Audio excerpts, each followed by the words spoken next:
ఓం శ్రీ సాయినాథాయ నమ. సాయిబాబా యొక్క మాతృప్రేమ. ఆవు తన దూడనెట్లు ప్రేమించునో అందరికీ తెలిసిన విషయమే. దాని పొదుగును ఎల్లప్పుడూ నిండియే ఉండును.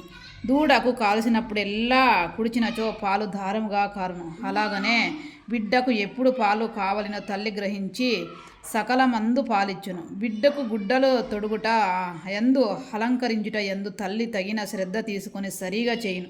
బిడ్డకు ఈ విషయం ఏమీ తెలియదు, కానీ తల్లి తన బిడ్డలు చక్కగా దస్తులు ధరించి అలంకరింపబడును చూసిన అమితానందము పొందును. తల్లి ప్రేమకు సరిపోల్చదగినదేదీ లేదు. అది అసామాన్యము, నిర్వచనము. సద్గురువుల కూడా నీ మాతృప్రేమ వారి శిష్యుల యందు చూపుదరు. సాయిబాబాకు కూడా నాయందట్టి ప్రేమ ఇండును. దానికి క్రింద ఉదాహరణ ఒకటి. 1916వ సంవత్సరంలో నేను సర్కారు ఉద్యోగము నుండి విరమించి తిని నాకియ నిశ్చయించుకుని పెన్షన్, కుటుంబము, గౌరవము సాగుటకు చాలదు. గురు పౌర్ణమి నాడు ఇతర భక్తులతో నేను కూడా షిరిడీకి పోతిని అన్న సించనకర్ నా గురించి బాబాతో ఇట్లా నేను దయచేసి అన్నా సాహెబ్ యందు దక్షిణ్యము చూపుము. వానికి వచ్చు పెన్షన్ సరిపోదు, వాని కుటుంబము పెరుగుచున్నది.